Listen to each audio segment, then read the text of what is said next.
चंद्रगुप्त ने चाणक्य की बहुत बड़ी चिंता दूर कर दी थी। धनानंद के द्वारा मिले अपमान का बदला चाणक्य को अब इस बालक में दिख रहा था, जिसके चेहरे का तेज उसके भावी राजा बनने की गवाही दे रहा था। इससे पहले कि चाणक्य उस बच्चे से उसके परिवार, उसके कुल के बारे में पूछते, उस बच्चे ने हाथ जोड़ते हुए उनसे कहा, क्षमा करें, मुझे जाना होगा। समय पर लकड़ियां लेकर नहीं पहुंचा तो दंड निश्चित है।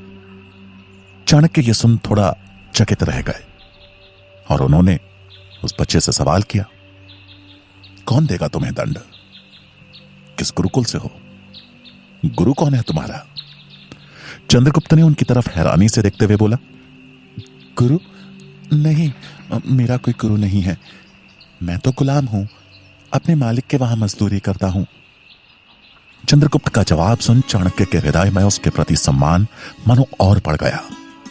उस बच्चे ने जो साहस और दयालुता का परिचय दिया था, वो किसी श्रेष्ठ गुरु की शिक्षा नहीं, बल्कि गुलामी में अपना जीवन बिताने के बावजूद उसके अपने आदर्श, अपने सिद्धांत थे। छोटे चंद्रगुप्त ने हाथ जोड़ते हुए अपनी कुल्हाड़ी उठाई और जाने लगा। चाणक्य ने उससे पूछा, कौन है तुम्हारा मालिक? मैं उससे मिलना चाहता हूं। मैं तक्षशिला विश्वविद्यालय का आचार्य हूं। मैं चाहता हूं कि तुम मेरे साथ तक्षशिला चलकर अपनी शिक्षा पूरी करो। उस बच्चे ने पास ही रखे अपने से 2 गुने वजन के लकड़ी के कट्टर को उठाते हुए मुस्कुराकर कहा, अब तक्षशिला के आचार्य हैं? मैं भी पढ़ना चाहता था, लेकिन शायद वो मेरे भाग्य में नहीं है। आप मेरे मालिक मन्नादेव से मिल सकते हैं, लेकिन मुझे लगता है आपकी कोशिश बेकार जाएगी। ये सुन चाणक्य ने उत्सुकता से सवाल किया, क्यों? बेकार क्यों जाएगी? चंद्रगुप्त ने उत्तर दिया, क्योंकि मन्नादेव अपने गुलामों को इतनी आसानी से नहीं छोड़ते। फिर भी अगर आप प्रयास करना चाहते हैं तो मैं आपको नहीं रोकूंगा। चाणक्य उस बच्चे की बात सुनकर मुस्कुराए और बोले, चलो देखते हैं, आज तुम्हारे मालिक की जीत होगी या मेरी। ऐसा कहकर वो चंद्रगुप्त के पीछे पीछे उसके गांव की तरफ चल दिए।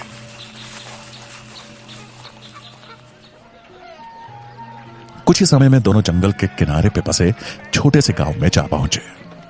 गांव के किनारे पे मन्ना का एक बड़ा सा घर था। पूरे गांव में अलग से दिख रहे एक संपन्न घर को देख चाणक्य को समझने में देर नहीं लगी कि ये मन्ना का ही घर था।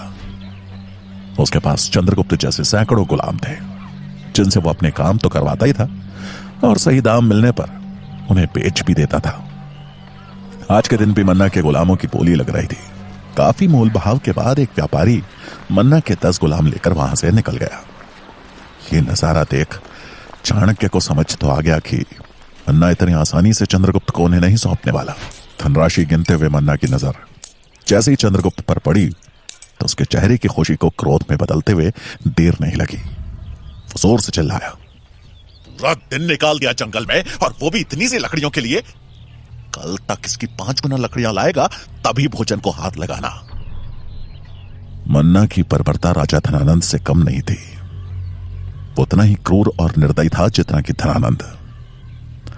चाणक्य तुरंत उसके पास गए और उसको नमस्कार करते हुए बोले, इस बच्चे का कोई दोष नहीं है, इसको क्यों सजा दे रहे हो? इसने तो मेरी जान बचाई है। मन्ना ने उपहास करते हुए कहा, आपकी जान तो बच गई, लेकिन मेरा तो नुकसान हो गया ना। चुका दीजिए मेरे नुकसान का मूल्य, मैं इसको भोजन दे दूंगा। चाणक्य ने विनती करते हुए कहा, मान्यवर, मैं तक्षशिला विश्वविद्यालय का आचार्य चाणक्य हूं।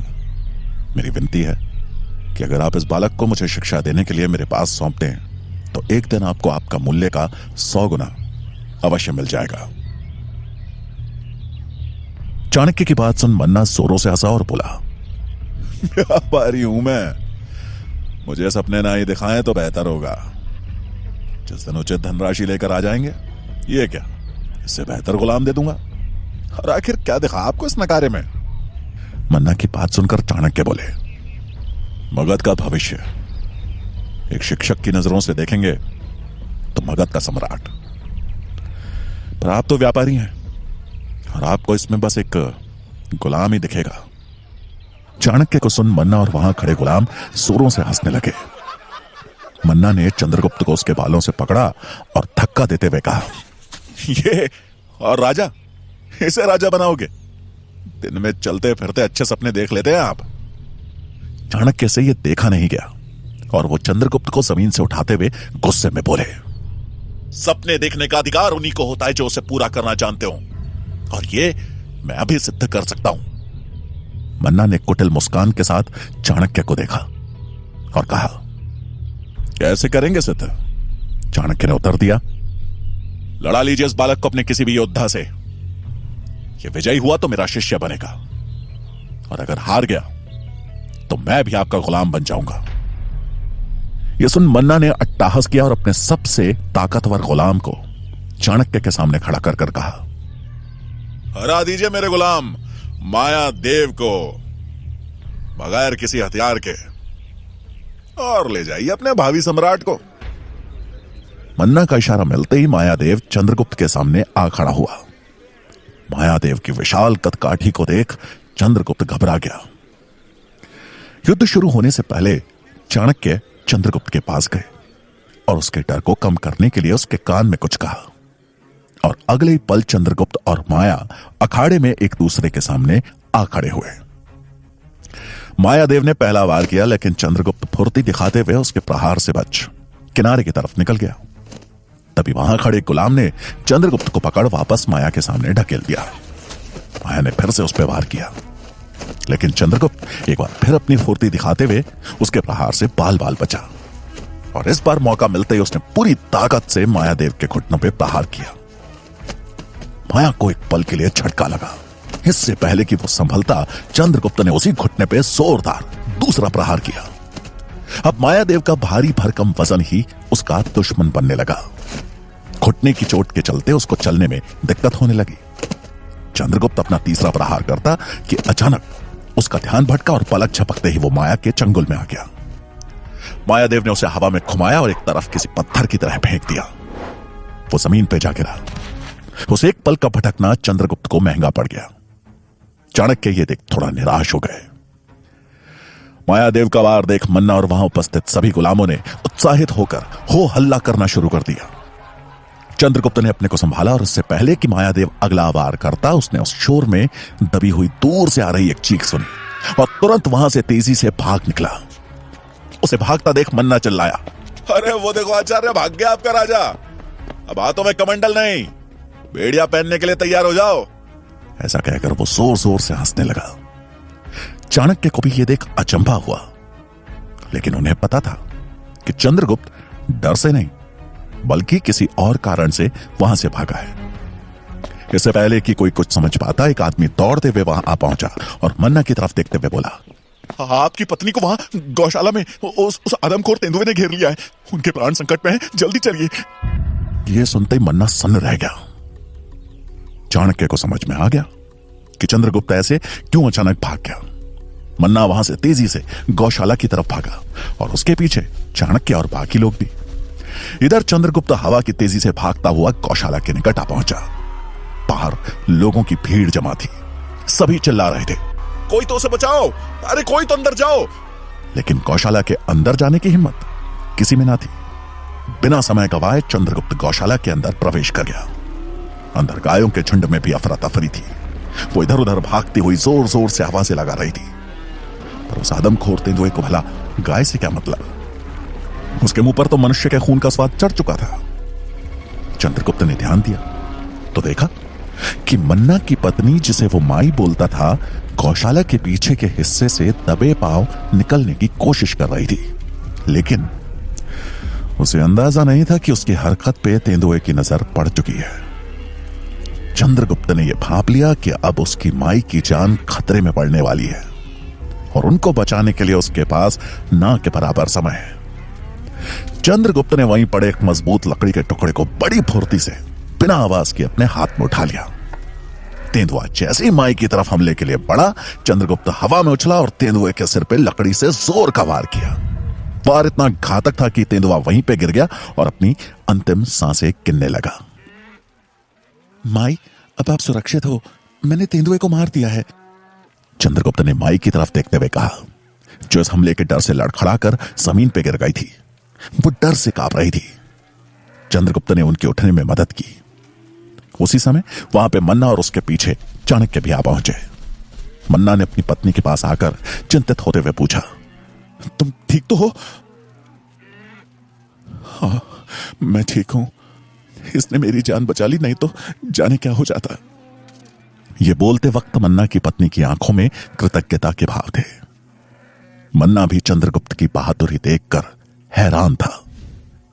मन्ना हैरान था कि जिसे उसने सबसे कमजोर बालक समझा था, आज उसने ऐसा कारनामा करके दिखाया जो बड़े से बड़े सूरमा भी ना कर पाए। एक आदमखोर तेंदुए को मौत के घाट उतारना आसान न था, लेकिन चंद्रगुप्त ने ऐसा करके अपनी वीरता का उदाहरण प्रस्तुत कर दिया था।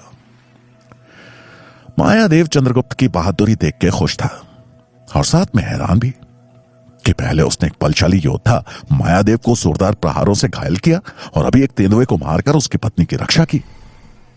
चाणक्य मन्ना देव के करीब आते हुए बोले, शारीरिक बनावट किसी की वीरता का प्रमाण कभी नहीं होती। साहस जन्म लेता है भीतर से। जो इंसान साहसी है वो बड़े से बड़े योद्धाओं का सामना करके उनको हरा सकता है, क्योंकि साहस परिस्थिति के सामने खड़े रहने में मदद करता है। मन्ना देव अपनी पिछली बातों पे पछतावा महसूस कर रहा था, लेकिन फिर भी उसने हिम्मत जुटाते हुए पूछा, क्षमा करें आचार्य, लेकिन एक प्रश्न अभी भी मेरे मन में चल रहा है कि पहलवान मायादेव से लड़ने के पहले आपने इसको कान में क्या बोला था?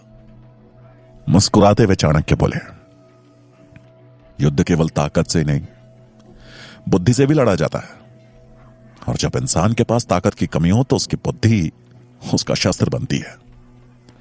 मैंने इसे बस एक युक्ति बताई थी कि जब इंसान का वजन अधिक हो और अगर उसके घुटनों पर वार किया जाए तो उसके शरीर का भार ही उसका दुश्मन बन जाता है और वो अचानक से कमजोर पड़ जाता है। मन्ना देव चाणक्य की प्रतिभा को समझ चुका था कि ये कोई साधारण आचार्य नहीं, बल्कि बहुत बुद्धिमान और अनुभवी आचार्य है। मन्ना की पत्नी भी आचार्य चाणक्य की बातों से प्रभावित दिखी और उसने मन्ना की तरफ प्रश्न भरी नजरों से देखा। मन्ना समझ गया कि वो आचार्य के बारे में जानना चाह रही है। ये तक्षशिला के आचार्य हैं और चंद्रगुप्त को अपने साथ ले जाना चाहते हैं, उसे शिक्षा दीक्षा देना चाहते हैं। मन्ना की बात सुन उनकी पत्नी ने कटाक्ष किया, और आपने अपने गुलाम की आजादी की कीमत मांगी होगी। पर आचार्य ने ना सही, मेरी जान बचाकर चंद्रगुप्त ने अपनी आजादी की कीमत चुका दी है। इसे आप जाने दे, ये गुलामी के लिए नहीं, गुलामी की जंजीरें तोड़ने के लिए बना है। चाणक्य ने कृतज्ञता भाव से मन्ना की पत्नी की तरफ देखते हुए कहा, बहुत बहुत धन्यवाद आपका। मन्ना ने भी मनी मन इस बात को मंजूरी दे दी, क्योंकि उसे भी समझ आ रहा था कि कैसे चंद्रगुप्त ने अपनी जान पे खेल के उसकी पत्नी की जान बचाई थी। मन्ना देव, जिसके लिए अभी तक छोटा चंद्रगुप्त बस एक गुलाम था, आज उसके जाने पर भावुक हो गया। गुलामों को बेचना उसका व्यापार था, लेकिन आज न जाने क्यों करुणा ने उसके हृदय में जगह बना ली थी। चाणक्य भी ये देख द्रवित हो रहे थे। चंद्रगुप्त को जाता देख मन्ना देव की पत्नी की आंखें भर आई और उसने चंद्रगुप्त को अपने सीने से लगा लिया। एक गुलाम होने के बावजूद चंद्रगुप्त में मन्ना देव की पत्नी के प्रति करुणा और सम्मान का भाव था। दोनों पति पत्नी ने चंद्रगुप्त को ऐसे विदा किया मानो अपने पुत्र को विदा कर रहे हो। यह देख चाणक्य को अपनी पत्नी की याद आ गई। चंद्रगुप्त और चाणक्य उनसे विदा लेकर वहां से चल दिए। चाणक्य को अब तक्षशिला जाने से पहले अपनी पत्नी यशोधरा से मिलना था, जो कि कुछ समय से अपने मायके में थी। उनका मायका मगध की सीमा के समीप बसे एक छोटे से गांव में था। चाणक्य अब अपने ससुराल की तरफ चल दिए।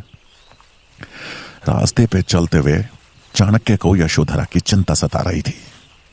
उनके मन में अनेकों सवाल उठ रहे थे।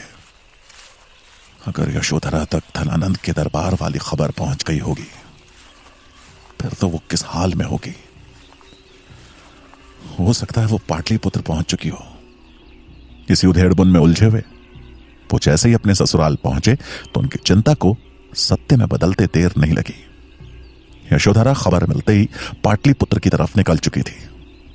यह सुन चाणक्य की चिंता और बढ़ गई। उनके लिए मगध वापस जाना तो खतरनाक था ही, लेकिन उससे भी ज्यादा चिंताजनक था यशोधरा का उनकी पत्नी के रूप में पकड़े जाना। चाणक्य के मन में बस एक ही विचार था कि मगध पहुंचकर एक बार अपनी पत्नी को सकुशल देख लें, तो फिर आगे का मार्ग तय करना उनके हाथ में था। इसलिए वो बिना कोई पुनर्विचार किए वापस मगध की तरफ चल दिए। यशोधरा को लेकर उनकी चिंता उनके चेहरे पर स्पष्ट झलक रही थी। उनकी चिंता भांपते हुए चंद्रगुप्त ने पूछा, क्या हुआ आचार्य, आप बहुत चिंतित नजर आ रहे हैं। चाणक्य चंद्रगुप्त की तरफ देख एक बनावटी मुस्कान के साथ बोले, चिंता मनुष्य का साथ कभी नहीं छोड़ती, लेकिन हर चिंता का समाधान करते हुए आगे बढ़ना ही विकल्प है। यह सुन चंद्रगुप्त ने प्रश्न किया, तो आपकी चिंता का क्या समाधान है आचार्य। चाणक्य ने उत्तर देते हुए कहा, तक्षशिला जाने से पहले हमें एक बार मगध जाना है। मेरी धर्मपत्नी अभी वहीं गई है और मेरा उनसे मिलना आवश्यक है, लेकिन एक समस्या है। अगर मगध के सैनिकों ने मुझे पहचान लिया तो मृत्यु निश्चित है। मृत्यु? आपने कोई अपराध किया है क्या आचार्य? चंद्रगुप्त ने हैरानी भरे स्वर में पूछा। चाणक्य एक पल सोच में पड़ गए। धनानंद के दरबार में हुआ अपमान और अपनी शिखा को खोलने का दुख एक पल के लिए उनकी आंखों में झलक आया। अपने रोष को वश में करते हुए उन्होंने चंद्रगुप्त के प्रश्न का उत्तर दिया। अपराध धनानंद के मगध में सच एक अपराध के रूप में ही देखा जाता है, और जब मैंने राजा धनानंद का सच से सामना कराने की कोशिश की तो उन्होंने मुझे अपराधी घोषित कर दिया और देश ने कासा की सजा दे दी। लेकिन उनको नहीं ज्ञात कि अगर देश प्रेम एक अपराध है तो यह अपराध मैं मरते दम तक करता रहूंगा। ये बोलते वक्त चाणक्य का चेहरा गर्व से चमक रहा था। उसके बाद उन्होंने कुछ सोचते हुए कहा, एक रास्ता है जहां से हम मगध में प्रवेश कर सकते हैं। उस द्वार पर सुरक्षा सबसे कम रहती है। ऐसा कहते हुए दोनों मगध की तरफ बढ़ चले। चाणक्य जैसे जैसे मगध के करीब बढ़ रहे थे, अपमान के रोष के साथ पत्नी की चिंता भी बढ़ती जा रही थी। मगध की सीमा के समीप ही एक जगह ठहरकर चाणक्य ने सीमा का मुआयना किया और पाया कि अब इस हिस्से पर भी सुरक्षा दुगनी कर दी गई थी। धनानंद के सैनिक अपने हाथों में तलवारें लिए अंदर जाने वाले हर शख्स से कड़ी पूछताछ कर रहे थे। यह देख चाणक्य को समझ में नहीं आ रहा था कि यह सुरक्षा सिकंदर के खतरे को भांपते हुए बढ़ा दी गई थी या फिर उनकी चुनौती ने राजा धनानंद को सच में हिला दिया था। चंद्रगुप्त ने सीमा द्वार की तरफ देखते हुए पूछा, आचार्य, यहां तो बहुत कड़ी सुरक्षा है, इनसे लड़े बगैर अंदर प्रवेश करना मुश्किल है। चंद्रगुप्त की बात सुन चाणक्य कुछ सोचते हुए बोले, शस्त्र उठाना हर समस्या का हल नहीं होता चंद्रगुप्त। जब मुसीबत बुद्धिमानी से हल होने वाली हो तो शस्त्र उठाना मूर्खता है। यह कहकर चाणक्य ने वहां पास ही में दिख रही कुछ जड़ी बूटियों को पीसकर उनका लेप तैयार किया और एक वैद्य का भेष धारण कर चंद्रगुप्त को साथ ले मुख्य द्वार की तरफ बढ़ गए। चाणक्य भी अन्य नागरिकों की तरह कतार में लग गए कि तभी एक सैनिक ने कतार में उनके आगे खड़े पुरुष को अचानक से कुछ पूछताछ के बाद बंदी बना लिया। यह किसी को समझ में नहीं आया कि उसका कसूर क्या था, लेकिन चाणक्य समझ गए कि यह जरूर किसी राज्य का कोई गुप्तचर होगा और शायद इसी की तलाश के लिए आज इतनी कड़ी पहरेदारी लगाई हुई है। लेकिन अब बारी थी चाणक्य की। इससे पहले कि वो सैनिक चाणक्य से कोई प्रश्न करता, उन्होंने उसके सामने लेप रखते हुए उसे नमन किया और बोले, इससे पहले कि आप मुझसे प्रश्न करें, मैं आपसे विनती करता हूं कि अपने हाथ पर हो रहे इस घाव पर यह लेप लगा लें। मेरी चिकित्सा विज्ञान की शिक्षा कह रही है कि अगर इस घाव का जल्दी ही उपचार नहीं किया गया तो यह घातक बन सकता है। आप एक कर्तव्यनिष्ठ सैनिक हैं और एक आचार्य होने के नाते मेरा प्रथम दायित्व है मेरे और मेरे परिवार की रक्षा कर रहे सैनिक की हर संभव सहायता करना। चाणक्य की बात सुन वो सैनिक एक पल के लिए अचंभित रह गया, लेकिन उनकी आंखों में झलक रहे सत्य और करुणा के भाव को देख उसने बगैर कोई प्रश्न किए चाणक्य का धन्यवाद किया और उन्हें प्रवेश करने की अनुमति भी दे दी। अब चाणक्य चंद्रगुप्त के साथ अपने घर के निकट पहुंच गए, लेकिन गली में मुड़ने से पहले ही अचानक उनके कदम ठहर गए। चंद्रगुप्त ने हैरान होते हुए पूछा, क्या हुआ आचार्य, आप यूं अचानक रुक क्यों गए? चाणक्य ने इधर उधर देखते हुए कहा, धनानंद के गुप्त सैनिक मेरे घर के आसपास हो सकते हैं, जो संभवतः मेरी ही प्रतीक्षा कर रहे होंगे। तो अब क्या करें आचार्य? चंद्रगुप्त ने कहा, एक उपाय है, तुम एक भिक्षुक के वेश में मेरे घर जाओ। अगर कोई सैनिक यहां पे पहरेदारी दे रहा होगा तो खुद ही पता चल जाएगा। चाणक्य ने चंद्रगुप्त की तरफ देखते हुए कहा। चंद्रगुप्त ने हामी भरी और एक तरफ चल दिया। वो कुछ ही पलों में चाणक्य के घर के बाहर था।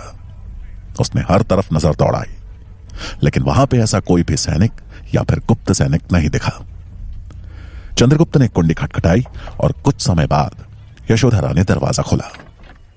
यशोधरा का चेहरा चिंता में जैसे पीला पड़ चुका था। अपने स्वामी की कोई खबर न मिल पाने की चिंता उसके चेहरे पर साफ दिख रही थी। माता, कुछ भिक्षा मिलेगी? चंद्रगुप्त ने बड़े सहज अंदाज में कहा। यशोधरा का मन अंदर से विचलित था, लेकिन घर पर आए भिक्षुक को खाली हाथ तो नहीं भेज सकती थी। उसने एक मुस्कान के पीछे अपने दुख को छिपाया और चंद्रगुप्त को देखकर बोली, अवश्य पुत्र, घर में थोड़ा अनाज है, मैं लेकर आती हूं। फिर अचानक जैसे उसकी नजर चंद्रगुप्त के सूखे होठों पे पड़ी और उसने वो देखकर कहा, लगता है काफी देर से भटक रहे हो, तुम रुको, मैं अनाज और पानी दोनों लेकर आती हूं। ये बोलते हुए यशोधरा अंदर चली गई। चंद्रगुप्त यशोधरा की हालत देखकर हैरान था और साथ में चिंतित भी। यशोधरा की बनावटी मुस्कान के पीछे का दर्द चंद्रगुप्त को साफ नजर आ रहा था। कुछ ही समय में यशोधरा एक कटोरी में अनाज और पानी लेकर दरवाजे के पास आई तो सामने खड़े चाणक्य को देखकर खुशी से पागल हो गई। उसके हाथ से पानी का लोटा छूट गया। चाणक्य भी अपनी पत्नी को सकुशल देखकर खुश थे। दोनों की आंखों में आंसू छलक आए। आप कहां थे? आप, मैं कितनी चिंतित थी, कहां चले गए थे आप? और ये बच्चा, ये आपके साथ है? यशोधरा ने अचानक से जैसे प्रश्नों की बाढ़ सी लगा दी। अपनी चिंता जताते हुए चाणक्य बोले, लेकिन तुमको यहां नहीं आना चाहिए था यशोधरा। चाणक्य और चंद्रगुप्त दोनों अंदर आए। यशोधरा ने हाथ के इशारे से थोड़ा समय मांगा और तुरंत देवी की मूर्ति को प्रणाम करते हुए उनका धन्यवाद किया। उसके बाद वो नम आंखों से चाणक्य और चंद्रगुप्त के सामने आ बैठी। चाणक्य ने अपनी पत्नी के सवालों का एक एक करके उत्तर दिया और धनानंद के दरबार में हुए अपमान और फिर चंद्रगुप्त के मिलने के बारे में सब कुछ विस्तार से बताया। और फिर अंत में कुछ सोचते हुए बोले, यशोधरा, मुझे लगता है कि ज्योतिष माध्वाचार्य की भविष्यवाणी सच होने वाली है।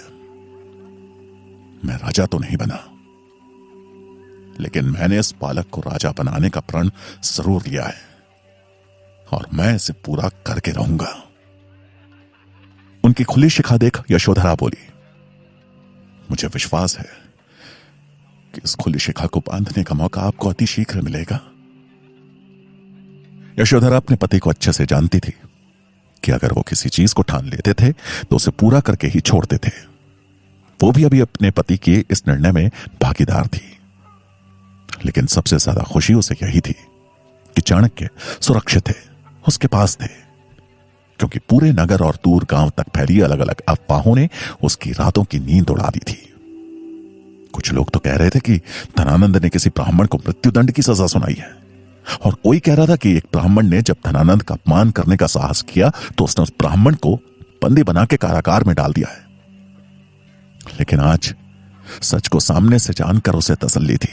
अपने पति को सुरक्षित देख उसे खुशी हो रही थी। रात को जब यशोधरा भोजन की तैयारी कर रही थी तभी चाणक्य रसोई में आए। उनके हाथ में एक प्याले में रखा गाढ़ा सा पदार्थ था, जिसे देखकर यशोधरा ने उत्सुकतावश पूछा, ये कैसी औषधि लेकर आए हैं आप? आपकी तबीयत तो ठीक है ना? औषधि नहीं, विष है ये सुनकर यशोधरा सन्न रह गई और संदेह भरे भावों में उसने पूछा, विष? लेकिन ये किस लिए स्वामी? ये चंद्रगुप्त के लिए है। एक बालक को जहर देने की बात जानकर यशोधरा के होश उड़ गए। उसे नहीं समझ आया कि चाणक्य ऐसा क्यों बोल रहे हैं। एक छोटे से बालक को इतना घातक जहर देने की बात क्यों कर रहे हैं वो?